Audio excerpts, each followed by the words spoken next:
Good afternoon, everybody, and welcome to this week's Independent Sage briefing. On Monday, the mandatory self-isolation rule for those who've been in contact with COVID-positive patients was dropped for people who are double vaccinated. This has understandably caused some confusion, and we'll be taking some questions on that later.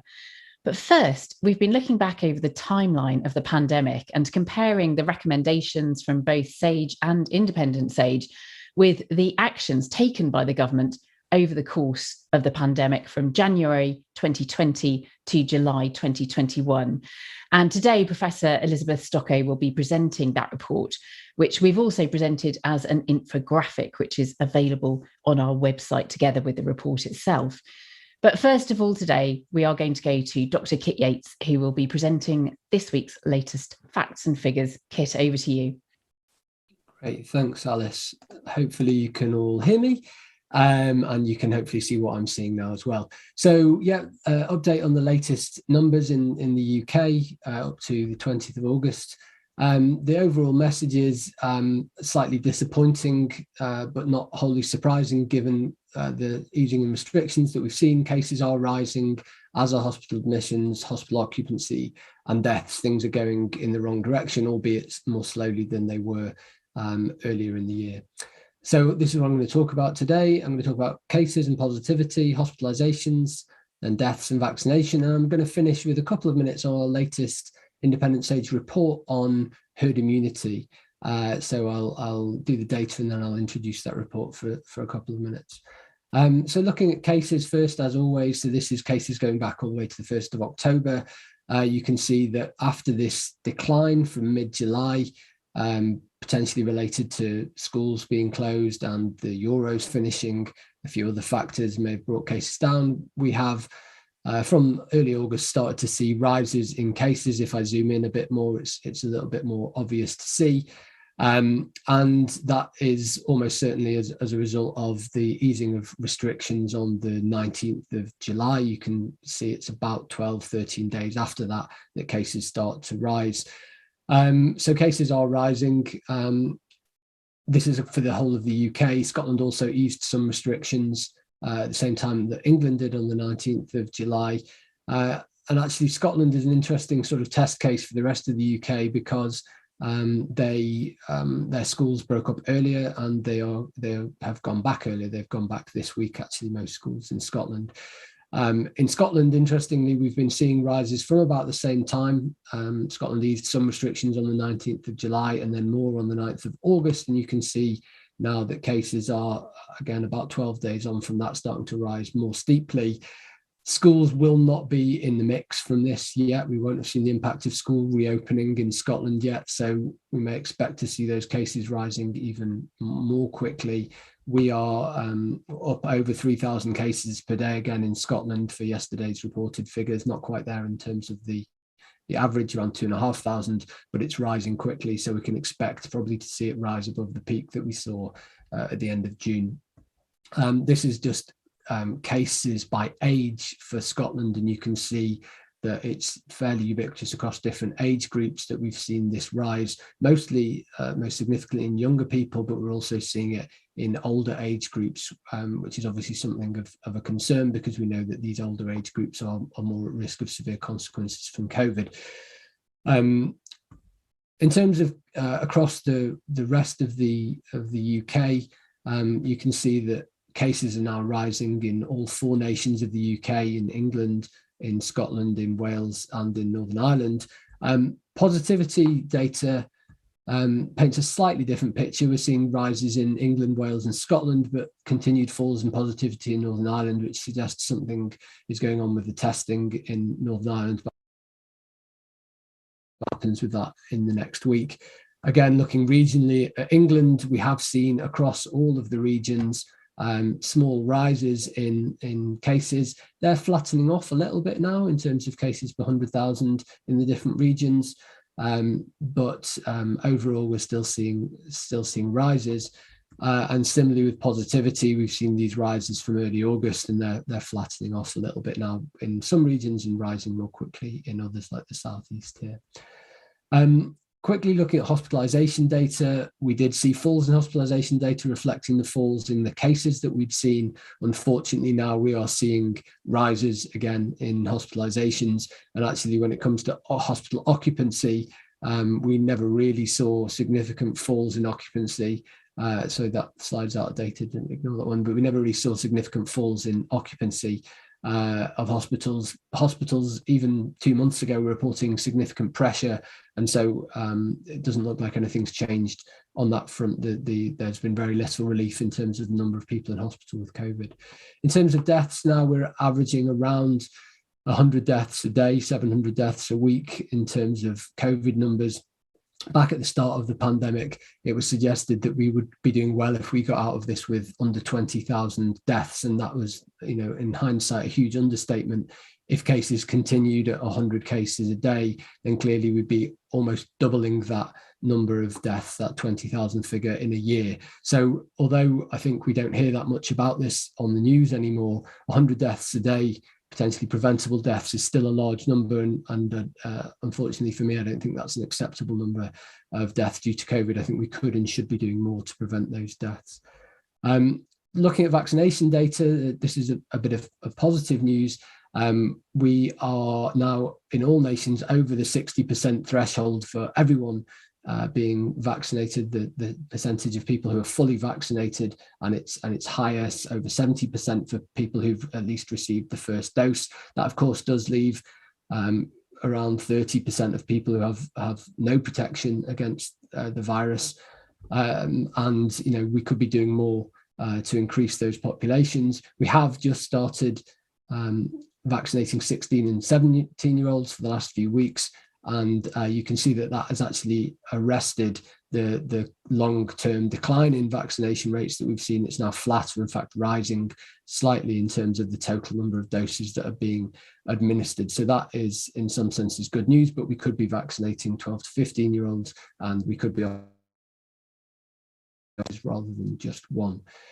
So that's the data mainly. So I'll summarize by saying cases are climbing more slowly than they have been in the past, but they are still going up, and that will lead to rises in hospitalization and occupancy, pressure on the NHS, and of course deaths. Hospitalizations are rising again in England. We had a small dip, but that's now all of the falls have now been undone by the rises that we've seen. Occupancy, as I said, plateaued but never really came down, and it's high and it's slowly rising, which means more pressure on the NHS. Deaths are continuing to rise. Last Tuesday, we saw 170 reported deaths, which is the highest figure since about the 10th of March. Vaccination remains flat, which is better than it has been doing. It has been falling. It's increased slightly, maybe. So that is a piece of good news, but we could be doing more to protect people on that front. So that's a summary of the data. I'll move straight on to the report on herd immunity that came out on the website today. It's called How Can We Reach Herd Immunity? How being in brackets, because it's not clear that we can reach herd immunity. I'm going to just going to spend 2 minutes on talking about what herd immunity means, partly from a mathematical point of view, and then I'll tell you what's in the report. You can find it at this link down here, but it's on the website. It's easy to find in the report section. So I'm going to tell you about how we model disease spread mathematically. You have 3 different classes of people: susceptible people in green, infected in red, and people who are immune, or in this case, I'm talking about immunity through vaccination, in black. One of the most important quantities that we use when we're thinking about disease spread is this basic reproduction number. It's the number of people that each person who has the disease will spread the disease onto during the course of their infectious period. So and that's at the start of the disease when everyone is susceptible. So this person is the first person who's infected, and during the course of their week they meet 20 susceptible people, and in the first period of infection, or first part of their period of infection, they infect 2 people. In the second part, they also infect 2 people. So that means the basic reproduction number for this disease is 4. So this is generally taken as an average quantity across lots of different people, but we can say that the basic reproduction number is 4. Each person will infect 4 otherwise susceptible people during the course of their infectious period. Now, by implementing restrictions, changing the way that people meet up with each other, or by vaccinating people and providing them with immunity. So if I vaccinate 3/4 of the population, this time when my infectious person goes about their usual business, they bump into one person who they infect, but actually 3 of the other 4 people that they would have bumped into are now immune through vaccination, so they don't end up infecting them. And so this is the critical immunization threshold, when we can bring the reproduction number, the effective reproduction number, RE, down to 1. So below 1, that means that each person is infecting fewer than one other individual over the course of their infectious period, and that is the point at which the disease starts to decline. It's no coincidence that for a disease with a basic reproduction number of 4, I was only able to leave 1/4 or 1/4 of the population susceptible. I had to vaccinate the remaining 3/4 of the population. So actually knowing this basic reproduction number gives you a very simplistic formula for how you can calculate how many people you need to be immune in order for the disease to start to die out. And so it's called the critical immunization threshold, or the herd immunity threshold, you can think of it as. And this is the simple formula for it. It depends on how transmissible this disease is. The more transmissible it is, the higher the threshold will be. So for the original variant of COVID we got from China, we suspect that the reproduction number was about 3, the basic reproduction number, which means the threshold will be 1 minus a third, or 2/3 of the population need to be immune in order for the disease to die out. With the Alpha variant, which was more transmissible, maybe 1.5 times more transmissible, that threshold rises to 77%. And with Delta, it rises to as high as 83.3%. Put that in context, I just showed you that we have only about 60% of the population doubly jabbed against COVID in the UK. There are caveats to this formula. It's a very simple formula. One of those caveats is that vaccines are not perfect, so they're not 100% effective at stopping transmission. So if you have a vaccine with effectiveness E against transmission, then you have to divide through by that effectiveness in order to find the revised critical immunization threshold. So for the original variant, it becomes 78%. For Alpha, it's 91%, and for Delta, it's as high as 98%. So that's obviously incredibly high, and it puts paid to the idea that we're going to achieve this, at least this nominal herd immunity threshold, by vaccination. So that's just a bit of the background, and I'll just summarize what's in the report then. So basically the report says that immunity will slow down the spread of the disease. You can get immunity through different measures. One way is through infection, but ideally we would give it to people through vaccination because it's safer, you don't have the attendant consequences of getting COVID, and it gives you better protection overall.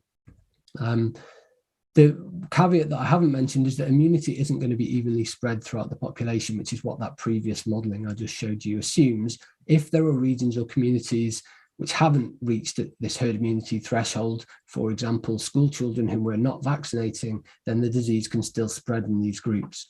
But just because we can't reach a nominal herd immunity threshold because we have this more transmissible variant perhaps, or because vaccines aren't 100% effective, it doesn't mean that we shouldn't do everything we can to vaccinate people. So herd immunity isn't all or nothing. The threshold fluctuates over time with seasonality as people meet indoors, changes to transmission rates, but the lower we can make the more infections that we will be able to prevent.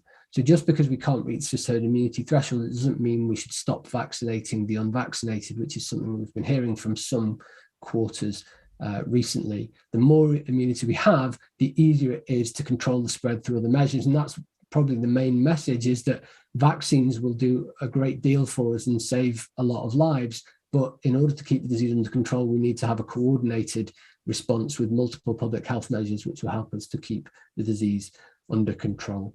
And I'm nearly done. The last thing I'll say is this is my last Friday briefing for a while. I'm stepping back a little bit to look after my family a little bit more, and I wanted to say thank you to firstly to my colleagues, my scientific colleagues who I've learned so much from over the last year or so, and that includes Alice, who's done a fantastic job of chairing all these meetings. to the other scientists who've inputted on Independent Stage, and also, of course, to you, the general public, people who are interested, and people who've supported us throughout this. But yeah, I hope to be back in January. Hopefully we won't be needed by then, but something tells me that we probably will. So I'll pass back to Alice. Thanks very much. Oh, thank you so much for that, Kit. Thank you for presenting that new report, which is available on the website, so you can read it in detail there. And thank you for all of your work with Independent Sage from everybody here. It's been absolutely wonderful. You've worked extremely hard preparing all those facts and figures for us on a weekly basis. So enjoy your sabbatical. I hope it's very productive, and we look forward to seeing you back after your sabbatical, if indeed, as you say, Independent Sage is still needed at that point. So now I'm going to hand over to Professor Stephen Reicher and to Liz Stocko as well. So Stephen, over to you. Oh, Stephen, you're muted. I should have learned by now. I just wanted to start by echoing you and saying how much we too have learned from you, Kit. And I'm not sure whether I look forward to seeing you in January, or I hope we won't have to see you in January. But in any case, everybody wishes you well.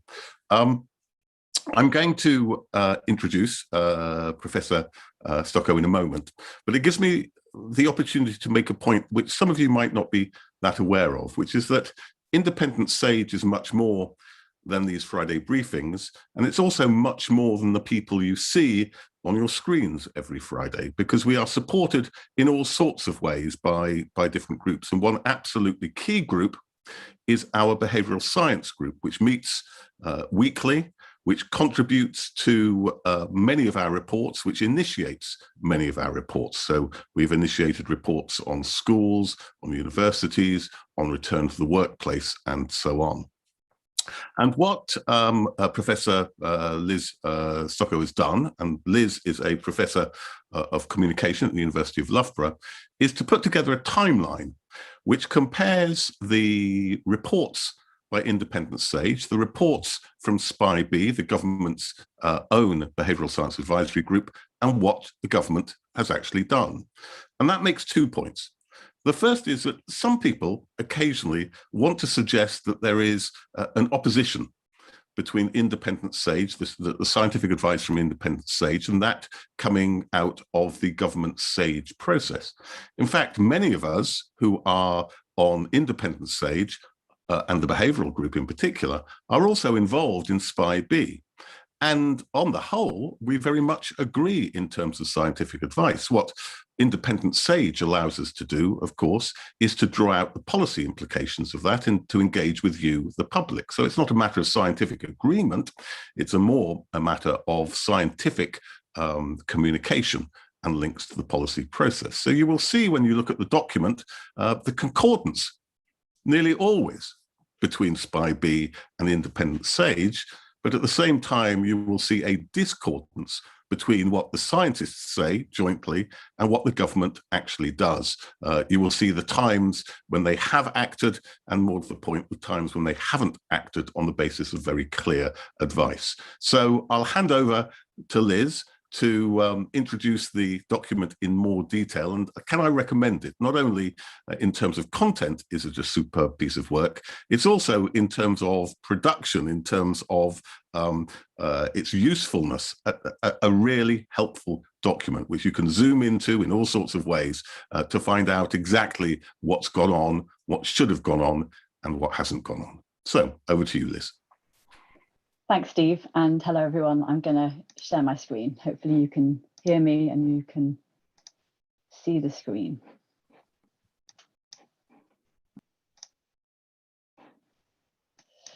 Okay, so as Steve said, the aim of the Following the Science timeline is to map the main recommendations about COVID behavioural mitigations from both SAGE's SPI-B and Independent Sage's behaviour group against what the Westminster government did and when they did it.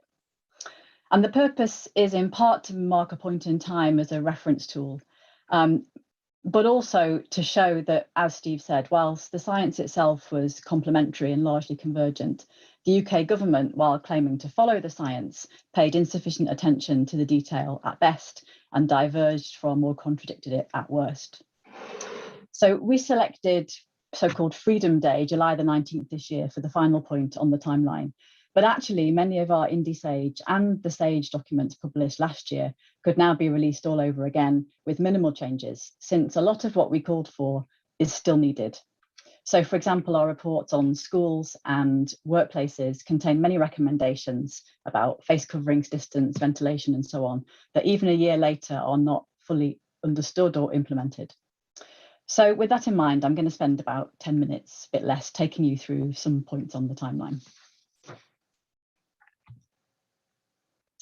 So the timeline is organised with SAGE and independent SAGE advice and recommendations above the dateline, and what the UK government did below the dateline. In terms of what the timeline covers, it takes 4 thematic areas: hand and respiratory hygiene, face coverings, physical distancing, and self-isolation. But also it includes selected events as a sort of aid memoir to the overall trajectory of the pandemic. It also includes some dates about things like the emerging science that was relevant to behavioural things like wearing face coverings and opening the windows. So, for example, dates about the airborne nature of COVID. In terms of what it doesn't cover, because it's, as you'll see when you look at the document and zoom in on it, it's a very full image. It doesn't cover systematically the travel regulations or testing and vaccination programmes. And it also focuses on the Westminster government actions, since Wales, Scotland, Northern Ireland and England diverged in their approach following the shift from stay at home to stay alert that you might remember from last May 2020. So where does the information underpinning the timeline come from? There are links to all of these in the report, but it comes mainly from SAGE papers and minutes, independent SAGE's reports, statements and media reports of SAGE papers, articles, social media and news, including trailed and leaked information about upcoming changes to guidance and regulation, and also the Institute for Government's lockdown timeline. So as I say, links to all of these sources are on the report, which is on the website. The timeline also builds on and extends our own earlier timelines about UK government messaging, and also the timeline of what independent SAGE called for and when. Okay, so the timeline shows, perhaps unsurprisingly, numerous points of divergence from the science, from the big things like delaying the circuit breaker lockdown last autumn, to things like the Eat Out to Help Out scheme and its ramifications and commentary, delaying the announcement of and changing Christmas restrictions, which were multiple last year, setting out a roadmap based on fixed dates while talking about data, not dates. But what I'm going to do in the final bit of the presentation is take you through 5 behavioural examples.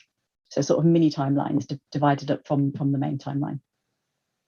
So in terms of 5 example points of divergence, the first one is this one.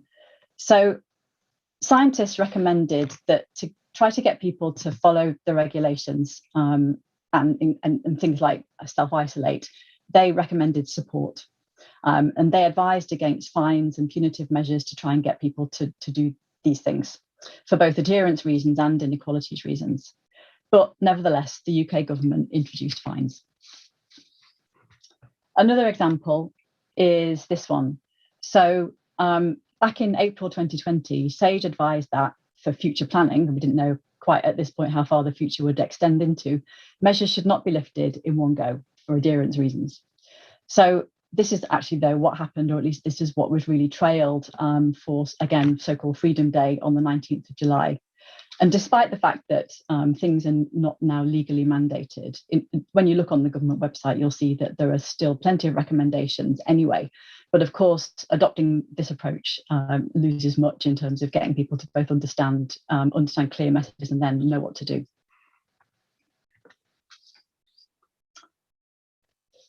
Last June, independent SAGE advised against reducing the 2 metre physical or social distancing to 1 metre plus, and published a report summarising the reasons and the science, which you can have a look at if you want to see that one.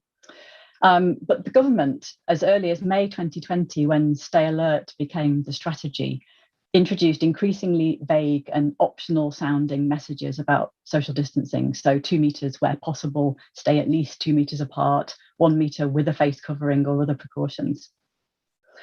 What's kind of interesting about this one is despite the relaxation of the 2 meter distancing, and then various instigations of it in the 4 nations and then reintroductions of it, the 2 meter rule is just easy to remember.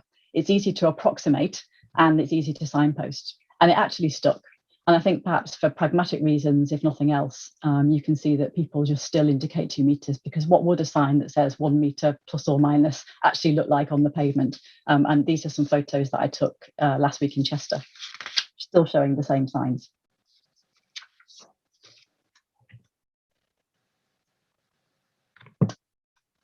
In February 2020, as early as that, nerve tag minutes show that wearing a face mask by symptomatic people was a recommendation, an early one, mixed in with other things that weren't recommended about face masks. And you can probably remember there was so much debate for a long time about face coverings and their effectiveness. Internationally, around a couple of months later, March and April, different decisions were being implemented, and the government was not really looking and learning. So in March 2020, the director of the Chinese Centre for Disease Control and Prevention said, the big mistake in the US and Europe, in my opinion, is that people aren't wearing masks. And then the US CDC recommended them from April last year. Now, thinking about moving forward to where we are now in July 2021, the government website says, there is no longer a legal requirement to wear face coverings in indoor settings or on public transport. But literally on the same page, just a couple of lines later, it says, we expect and recommend that members of the public continue to wear face coverings in crowded and enclosed spaces, for example, on public transport. So it's very messy, all of the communication now. YouGov polling shows that people still want masks on public transport, and obviously you can just look around to see that people are still wearing them and not wearing them. But meanwhile, the data also shows, a little bit depressingly, that people think that hand and surface washing are more effective than masks and ventilation. So a pretty big public health communication fail here. And this brings me to the final point, which is about the need for clear communication and messaging, which has been a consistent recommendation from all scientists from the start of the pandemic. But UK government messaging has been a problem really since Stay Alert onwards, marked by a lack of clarity, consistency, timeliness, trustworthy, and so enactability.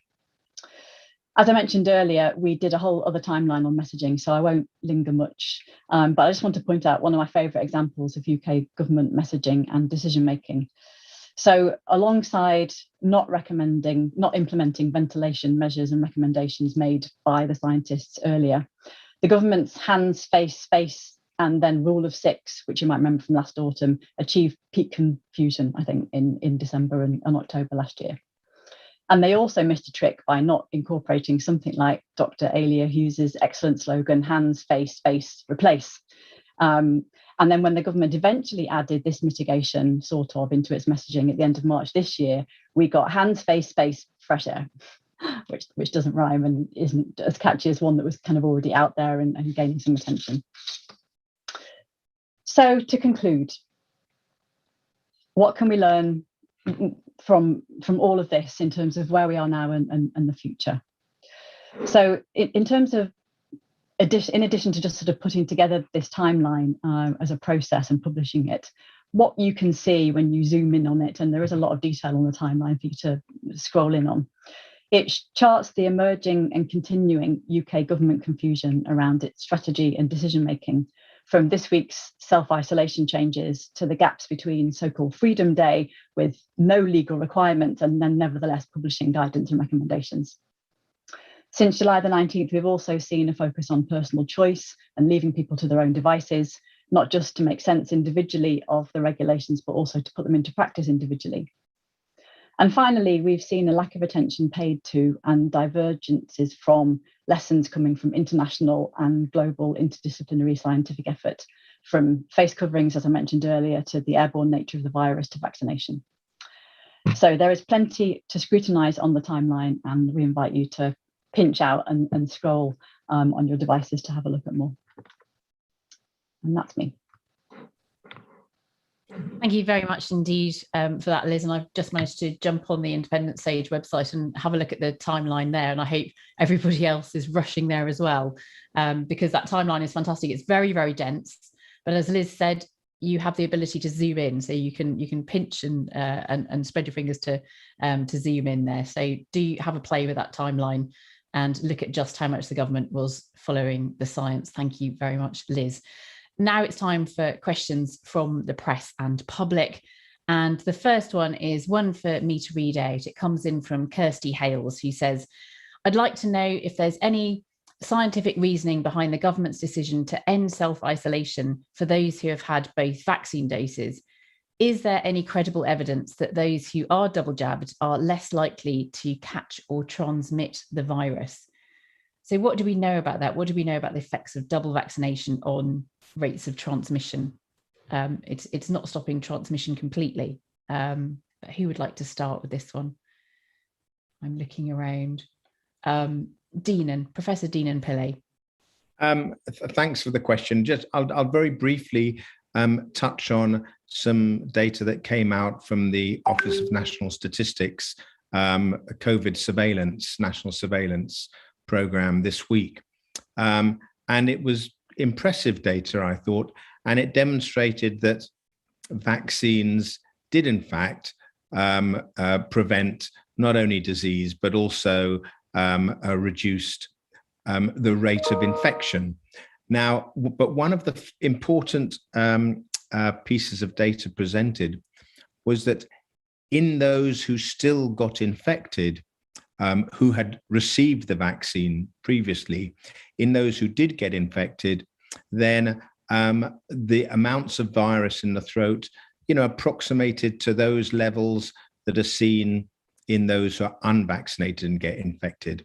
And what this means, that is a surrogate of how infectious that individual is to others. So I think the message from that piece of data is that although your risk of being infected if you are double vaccinated and are in contact with a case is reduced, that there is still a risk of being infected, and further that infection that you would get may still be infectious to others. Thank you, Dinan. It's very difficult, I know, but are you able to place any kind of figures on that? Do we know what the reduction in risk amounts to for people who are double vaccinated? I don't recall, and maybe others will be able to sort of put some figures on that, I'm sure. So I'd defer to others who will have the data at their fingertips. Thanks, Dinan. Is there anybody else who might be able to refine that a little further? I think that Christina, did you have your hand up at the beginning there for this question? I did, but Dinan said what I was going to say and said it better. Okay. Thank you. So I think we've dealt with that question as much as we can with the panel today. I'm going to move on now to a question from Ronnie Barnes-Brown. Ronnie, are you with us? I am. Hello there. Can you hear me? Yes, we can. Yeah. What's your question? Oh, thanks for inviting me. My question is, at the beginning of the pandemic, we were told that it was people over 70 to 80 who were immunocompromised, underlying medical problems would be the ones who would really would be at risk. However, what we're seeing now is the younger population. And I know we've got the Delta variant, which is more infectious, more transmissible, but according to the CDC, is not more virulent. So why are the younger population now succumbing to the illness? And I mean, I think referring to like sort of natural immunity. Thank you very much, Ronnie. Who would like to start with Ronnie's question then? Why are we seeing the numbers of people in younger age groups becoming ill with Delta? I'm wondering if Professor Martin McKee might be somebody to answer that. I'm going to start with... Thanks, Alice. Well, essentially what we're seeing is that there are now a large proportion of the population who are protected against severe illness and hospitalization, and those are the older people. Now, if they were not protected by vaccination, we would be seeing very high rates of hospitalization among them, much higher probably than we saw it earlier during the earlier waves. So in a way, taking them out of the equation to some extent. What you're left with is a group in the population that is still at risk because they're less likely to have been vaccinated. We need to remember that the vaccination rates have really fallen rapidly. We're not achieving the same uptake at all among younger people as we were with older people. So quite simply, we're looking at several different populations in one group of the population who are immunized and are largely protected, with the caveats that we have heard, and another group who are essentially not protected. They may have some immunity from previous infection, but we know that's not as good as being vaccinated. So I think what you're seeing is a shift in the population who are more seriously ill, largely as a result of that, leaving aside any other questions about the greater risks that are associated with the Delta variant. And obviously, it's quite challenging to disentangle all of those things, but I don't know if that explains it for you. Thank you very much. Thank you. Kit, did you want to add anything to that? Martin said most of what I was going to say. I'll just quantify it by saying in the last wave that we've seen similar sorts of levels of infection that we saw in January.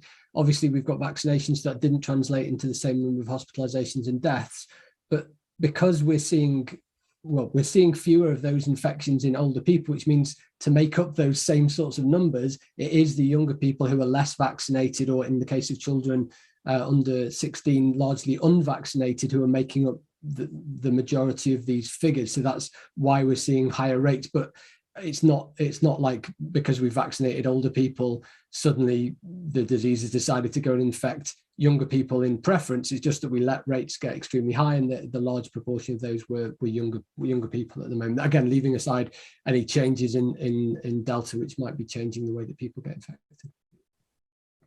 Thank you very much for that, Kit. Ronnie, thank you for that question. Thank you. Was there anybody else that wanted to comment on that one? Sorry, yes, Zubaida, I thought I saw your hand up. Well, I wanted to talk about the implication of that very quickly, given that schools are opening in Scotland, or have already opened in Scotland this week, and they're about to open at the beginning of September in the rest of the country. And that has huge implications because, as we've heard from Kit and as we heard from Martin, we know that a lot of children and young people are becoming infected with this virus. It's extremely high. At the peak of this virus, I think we had some 75,000 10 to 19-year-olds infected with this virus in just 1 week. Now, we know that young people are ending up in hospital. I think Christina shared with us last week a figure showing that it is just as high for young people as it is in January, whereas for everyone else, vaccination has had that effect, because for young people, a lot of young people haven't had the vaccination, particularly 12 to 15-year-olds. They're still ending up in hospital. So what does that mean when schools open? When schools open, there are absolutely no real mitigations in schools. We have 12 to 15-year-olds not vaccinated, apart from clinically extremely vulnerable. There's no vaccination in sight. So it's really, really concerning. And I, for one, am very anxious. I'm very anxious for my own children, but I'm very anxious for most of the children out there, including the clinically vulnerable, including parents who will be very anxious about the fact that there are no mitigations. So we really need to think about this one. It's very concerning at the moment. Thank you very much, Zubaida and Ronnie. Thank you for that question. Now we're joined by Maya Wolf, who has another question for us. Maya, over to you. Thank you. My question would be, do you think that the government is heading in the direction of publishing less data in the future, so people will be less aware of what's going on, meaning individuals can't make fully informed decisions? It seems that with self-isolation ending for vaccinated people, there'll be less statistics about who's a contact, and it seems the government might be heading in that way, which to me is very concerning. Thank you very much, Maya. Is there a real concern about this, about the publication of statistics? Professor Susan Mickey. Thank you for that question, Maya. Very good question. It's impossible, I think, to know what the next steps coming from this government are. But as we're moving away from rules saying what we should and shouldn't be doing, to a situation where we're all surrounded by quite a large threat to our health and livelihoods, but being asked to make our own decisions about what protective behaviours we adopt, what situations we do and don't go into. In that situation, information is absolutely key. We need more data, not less data. Everybody should be able to know what the prevalence, for example, what's the prevalence of COVID in the neighbourhood, in the region one's living in, because that will make a difference to what decisions one takes. So I think that we need to make the case very strongly that not only do we need more data rather than fewer data, but also we need them presented in a way that all of the population can understand. And that hasn't been done. You know, the way the data has been presented has been often technical and really difficult to follow. So this just seems to be a kind of total straightforward issue. But, you know, we will see what happens. But thank you for raising the issue, because I think it's an incredibly important one. Thank you, Susan. I think Stephen wanted to comment, and then Christina, I'll come to you. Stephen. I think there are a series of different issues here which are really important. The first is the government being transparent in terms of publishing the data on the basis of which it makes its decisions. And as Liz pointed out earlier, in terms of the timeline, the government has often made decisions without reference to the scientific data or explaining the basis for its decisions. And I think that transparency was one of the main reasons why Independent Sage was set up, precisely so we can try and make the information available on the basis of which policy decisions should be made. And that's not only important in terms of understanding, but in terms of trust. If we want people to trust the government, they need to be open and they need to be transparent, and they are anything but. The second point has been dealt with by Susan, that we need more information in order to know what to do. The government has gone on at great length about blaming the public for getting things wrong. It's talked about COVIDiots, it's talked about selfish people. But if we are to do the right thing, we need the right information to allow us to do the right thing. And actually, the problem lies very often in the absence of that information. But the third thing, and in many ways this is the most important thing of all, is the information you publish is a very clear signal about what is important and what counts. There have been a number of voices recently from the Conservative government, from the Daily Telegraph and so on, telling us that we should stop publishing the data on numbers of infections, because what they want to say is infections don't matter, so you don't need to be told about levels of infections. But of course, infections do matter, because still a proportion of people, even with the vaccine, are hospitalized. Many people, especially young people, aren't vaccinated and will be hospitalized, and infections have other effects besides, as in long COVID. So if they stop publishing the information, they send out an incredibly strong message, which is, don't worry about infection, don't do anything to stop infection, and that would be the best way to make infections spike and for this pandemic to last longer. Thank you very much, Stephen. Christina, over to you, and then Martin. Yeah, so actually, I mean, I can't speak to what the government's going to do, but so far it's been adding data, not taking it away. I do actually think the UK is one of the best countries in the world for the data you can get publicly on COVID. I think the problem is that people don't necessarily know where to look for it.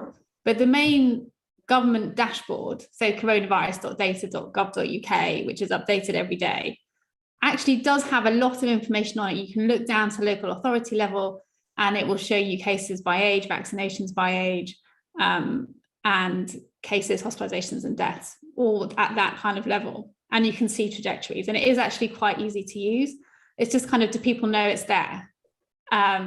So I do want to say that actually, you know, that we are a good country for data. The question is, can we make it more accessible and more obvious to people where it is? That's it. Thank you very much, Christina. And Martin, you want I to just comment want as well? to reiterate what Christina said. Most of my work is outside the UK, and when you compare us to other countries, we actually do very well in terms of, say, sequencing data, where we're really in the forefront. The ONS data are excellent, and we have relatively few countries that have comparable data. But I think one of the big issues going forward is the quality of the data, because we're hearing more and more accounts of people who are doing lateral flow tests and not reporting them. I think the behavioral scientists among us here, I look at Susan and Steve and others, really have a lot to contribute in terms of understanding how we make sure that the quality of the data that's being collected and reported and brought together is as accurate as possible, because the decision making is undertaken on the basis of flawed data, then we're just going to make mistakes. Thank you very much, Martin. And finally, a word from Dinan as well. Thanks, not to prolong it too much, but I'd just add that the more data that there are, it's not necessarily the better it is. It requires interpretation, and a lot of the public do require that, but not only the lay public. I, for instance, learn a hell of a lot from Christina and Kit's analysis of the data every Friday, because there's so much data and they're able to sanitize it in a way. And of course, there are many different reasons why numbers may go up or down of one indices or other. So I do think we mustn't forget that there needs to be the fora for interpretation and supporting the population to have a deep understanding of that, rather than just putting out a whole load of data. Thanks. Thank you very much, Dinan, and Maya, thank you very much for that important question. Moving on to another question now, coming in from Mark Williams. Mark, are you there? Yes, I'm here. Lovely. What's your question? My question is, first of all, thanks for taking this question from me this afternoon. I have a question regarding the phrase which I seem to be hearing very, very often these days, a phrase which is, we have to learn to live with the virus. And I'm really puzzled as to what living with the virus is supposed to mean. Does it have positive import? Does it have negative import? I mean, should we be talking in these terms or not? So I'd be grateful for comments on that, please. It is a phrase that we hear. I'm not quite sure, as you say, what it's meant to mean. No. The virus is here among us. Yeah. Do we think that this is a useful phrase? Who's using it, and what do they mean by it? Who would like to start with this one? Susan. Well, I think there's two aspects of it in my mind. One of it is communicating that it's acceptable, that we just get on with things, even though it's a very high level of transmission, cases, hospitalizations, even deaths, and get on with living, and don't worry too much that it's not possible to drive transmission down. So that's a sense which I think is deeply problematic and wrong. But there's another sense in which I think it is a good phrase, in terms of we're in a situation now, likely to be, that's very different than was the case 2 years ago. And in order to ensure that transmission is hopefully eliminated in some regions, kept to an absolute minimum, the learning to live with it, I'll stress the learning, is how do we do things differently compared to how we did things before? So in many parts of the world, it's been routine for many, many years, if not decades, in enclosed indoor spaces to wear masks, for example. In many parts of the world, it's much more routine than in Britain to always wash your hands before you eat or prepare food. I notice, even when I have been to the States, that they're much better than we are, that if they sneeze and don't have a tissue, they use the crook of their elbow. That's, in some places much more routine. There's all sorts of ways in which we can learn as a society, get things embedded right across society that would be good, not only in terms of reducing illness from this virus, but actually reducing illness across the board. And I don't think we should ever have learned to live with the number of deaths every year there are from seasonal flu, for example. I think we should take this horrible episode, to reset and think what is acceptable in terms of what we live with, but also be very up for, let's learn so that we can reduce the kind of problems we've had to put up with before and are having to put up with now.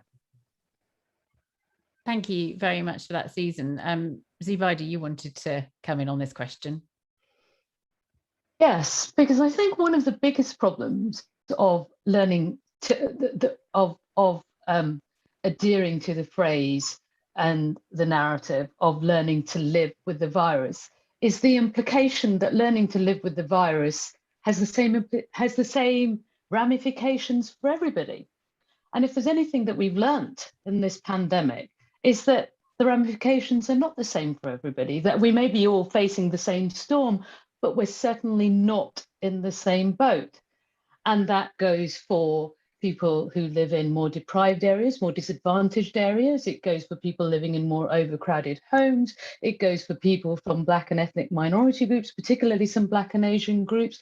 And it goes for those who are clinically extremely vulnerable as well as clinically vulnerable. We've got some 3.8 million people who are clinically extremely vulnerable, for whom learning to live with the virus is terrifying. It's absolutely terrifying. And at the moment, with the high cases, we have over 36,500 cases per day at the moment. That means that they pretty much have to stay indoors, that they have to shield. So learning to live with the virus doesn't mean the same for everybody.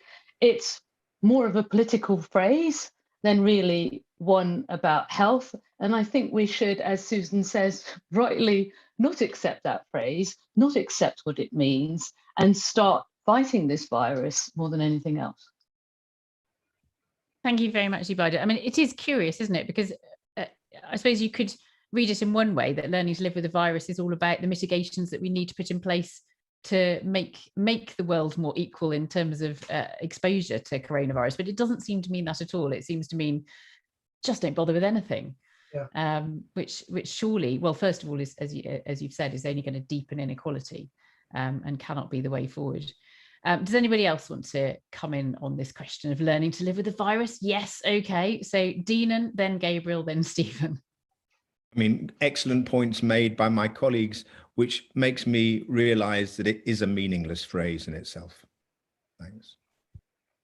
Thanks, Dinan. Gabriel. I don't know any other dangerous disease that anyone suggests that we live with, or any hazards. You know, we spend a lot of time as an organized society trying to avoid them. Let me give you two examples. One would be tobacco smoke. It's no longer acceptable that people say, you know, you go into a public building, or I used to go to meetings in the health service even, and there was smoking going on at the meetings. And, you know, we've learned not to live with these things because they do us damage, and they make us ill, and they cost some people their lives. And that's why we don't live with tobacco smoke. Food-borne diseases, food poisoning, still kills people every year in this country. And we do our best not to live with food poisoning, because anyone who's had it knows exactly how unpleasant it is, and it can kill people. And we go to enormous lengths to try and prevent it in the growing of food, in the preparation of food, in the serving of food. And when you go into a restaurant, that will have been inspected for its hygiene to try and prevent foodborne disease, and it will be rated out of 5 as to how good it is, and you can make a choice about it. Now, it's exactly the same with COVID-19. It's a dangerous pathogen. It's spread in a simple way, like tobacco smoke. It's spread in air. And what has happened is COVID-19 has changed the definition, I think, of what fresh and pure air is. And the way we deal with non-fresh, recycled air out of other people's bodies, and the way we deal with impure air is we purify it, we change the air, or we filter it.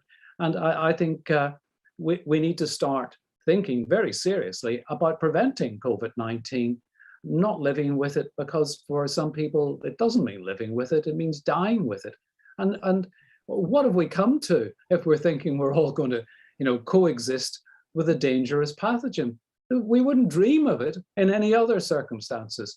And I get very cross about it, because I think it's driven by greedy people. They're either greedy for money and their economic success, or they're greedy for themselves and their own pleasure, their own enjoyment, their own lives, and don't care about the rest. But I'm quite convinced that the vast majority of people in this country don't want to live with COVID. They want to see the back of it.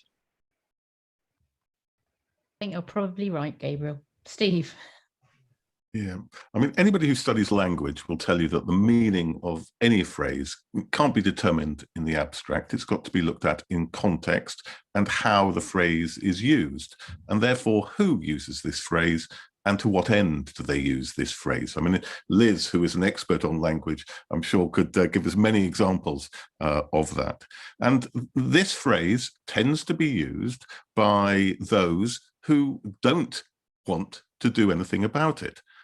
So in effect, what the phrase means is let's act as if it wasn't there, which means let's not put in place the protections that we've talked about. Let's not support people so they can isolate themselves if necessary. So I agree that in the abstract, it could be used in other ways. It could be used to say, well, let's look at what we can do to keep ourselves safe in a context of infection. But that's not the way it's used. That's not who uses it. It is basically saying, let's act as if it's not there, which is those who should be doing something to keep us safe, not doing anything to keep us safe. And that's what it really means. Thank you very much for all of those answers there. And Mark, thank you very much for that interesting question.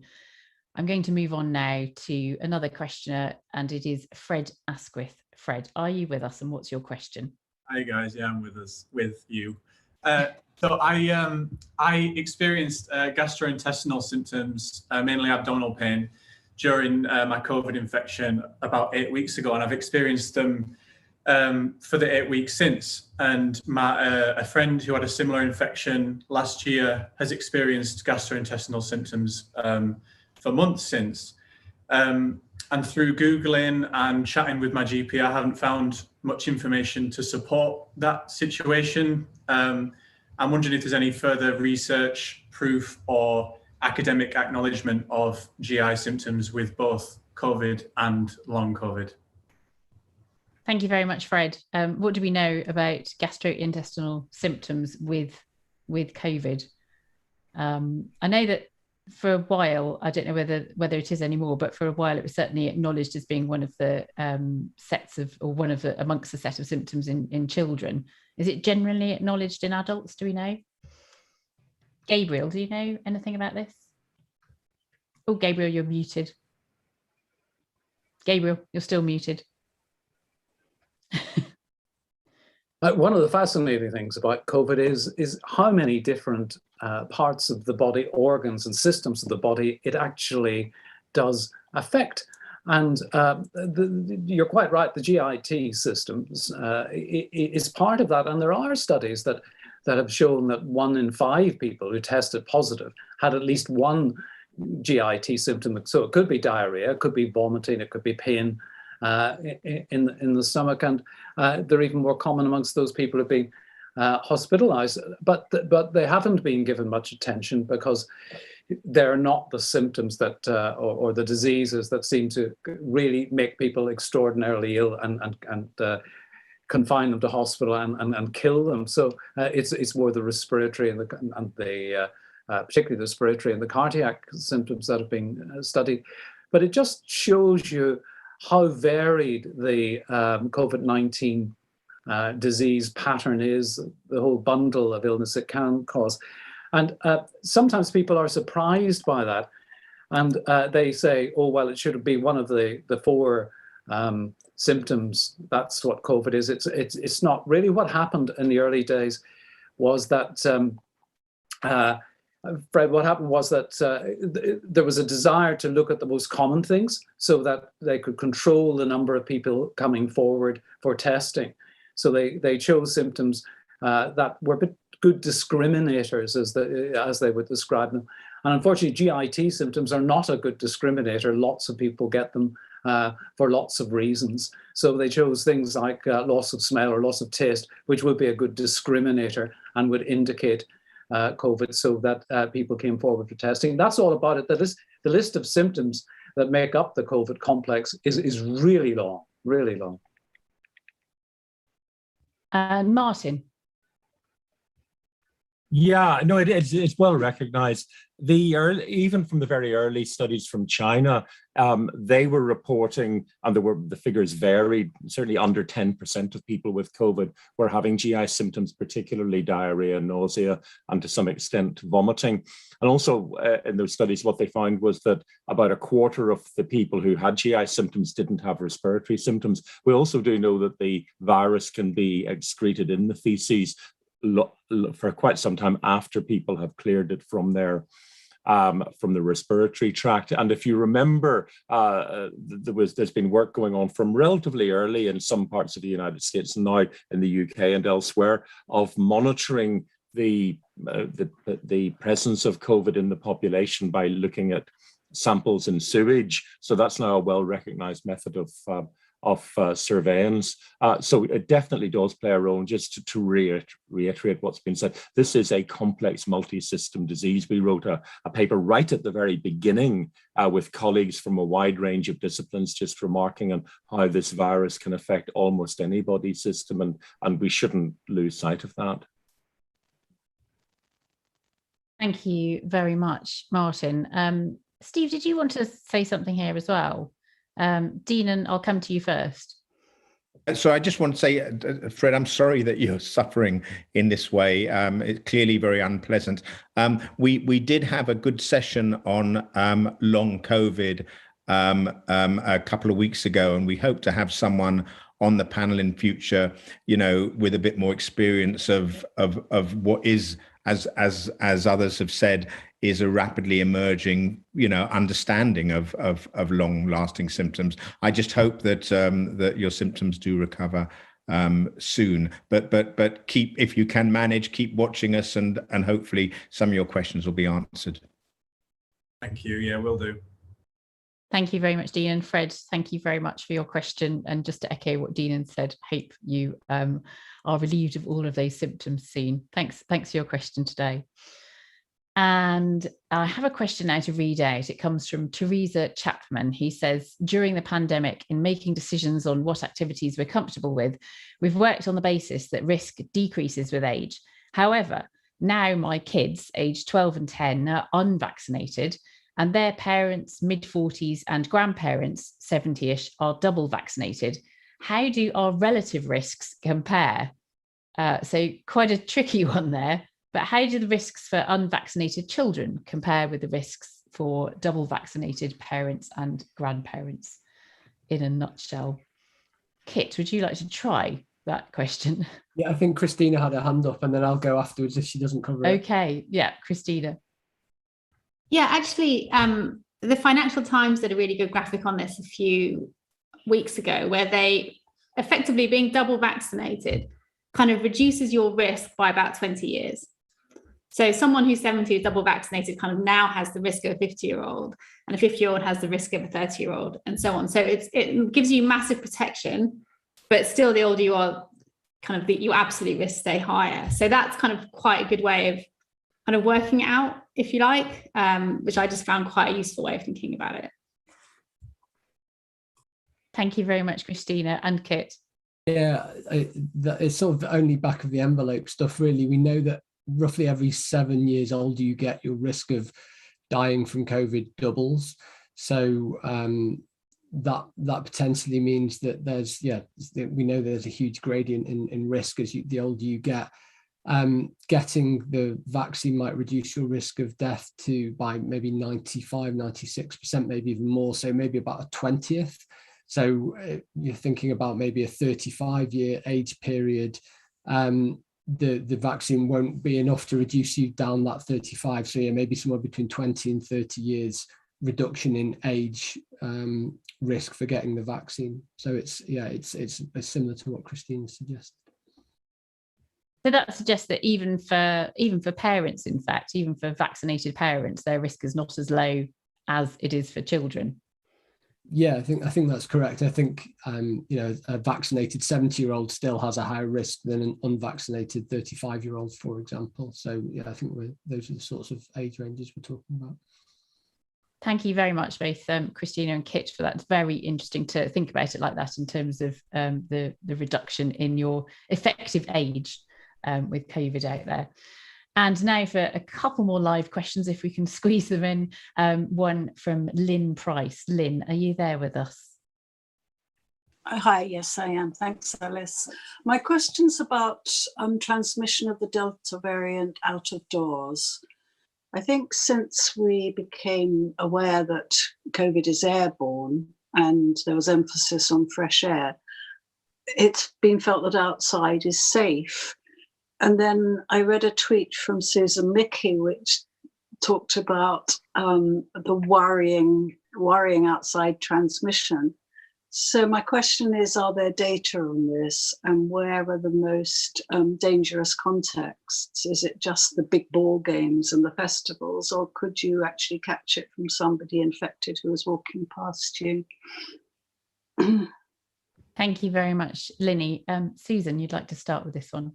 Yeah, Lily, thanks for raising it, because it's a concern to me, and also it's an unknown quantity, because I spent so long on this forum and other forums really, saying that your chance of getting infected outdoors is negligible. And, there was good data on the old variant that it's more than 20 times as likely to be infected indoors as outdoors. But then there was the outbreak in Sydney, I think it was, where they had CCTV camera evidence. And it appeared that the only way that the person who got infected could have been was, as they called it, a fleeting transmission. It was in a shopping mall. And then there have been other reports of similar. So I don't have data, and hopefully somebody on the panel does have data. I mean, obviously, new data is coming along all the while, and there are some things that's actually quite difficult to pin down. There's lab studies can be done, or there could be global databases which take quite a long time to accumulate. So all I can say is I tweeted it because I was concerned, and because I would like more information about just how risky does this seem to be. I mean, I think obviously the 2 meter rule is a very sensible one, because that's to do with actual droplets. So that if somebody did happen to cough or speak loudly or sneeze in your direction and you're more than 2 meters away, you'd be a lot safer than if you're nearer. It's also obviously very sensible that if you're in crowds and you're outdoors, wear a mask, both for yourself and for other people. But in terms of the actual data, as to what we actually know about the amount of infection that's happening with Delta outdoors, I don't know. Thank you very much for that question. Oh, Steve would like to come in on that as well. Steve. I don't know whether many other people have the same experience as me, but there are a spate of adverts now which are all about we're free and we can do anything. And there's one in particular, I think it's for chewing gum. I don't want to advertise on Independent Sage. We're not going to get any income for it. But it basically says, we're free now, and they go outside, and then they go up to a stranger and kiss the stranger. Now, first of all, it seems to me deeply irresponsible to say to people, do anything, but it does make the point that I quite agree with Susan. We don't have the data, but you're not invulnerable anywhere, and how you behave matters. And I mean, to put it crudely, if you go outside and you go and kiss strangers, well, of course, you're going to get infected. And I think what it says, and I think this is where we need far more messaging from the government, people still need to be careful and need to be cautious. We still need to take care about the way in which we interact. So to go back to the first question, which was asking about the change in self-isolation rules, well, we know that people who are contacted either through the NHS app or by NHS contact tracing are more likely to be infectious. The odds might be low in absolute terms, but they're still 4 or 5 times more likely than the average population. So if you are pinned or if you are contacted, well, you should immediately get a PCR test, and you should, as far as possible, be careful. I mean, be careful around vulnerable people. Don't go into crowded spaces potentially to infect others. And I think the advice is wherever we are, yes, comparatively outdoors is, of course, safer, but still be sensible, be careful, and above all, don't kiss strangers. Thank you very much for that, Steve. I mean, I think it's interesting that in Australia, we still have a situation where lots of playgrounds and skate parks are still closed because of concerns about transmission at those outdoor spaces. And of course, you know, not all outdoor spaces are equal. Some are more dense than others. And we're just seeing a big surge in cases down in Newquay and Cornwall following the Boardmasters Festival. It looks as though that festival was responsible for that peak in cases down there. But Linny, thank you very much for that question. Thank you for the answers. And we're going to have to leave it there for today, I'm afraid. Some fantastic questions. Please do keep them coming in. Thank you very much to Professor Liz Stocko for leading us through that interesting discussion about the timeline. And her timeline is up there on the Independent Sage website. You can look at that, as well as the other report on herd immunity. Thank you very much to all the other scientists of Independent Sage, and a special mention for Kit Yates as he heads off on his sabbatical. Thank you, Kit.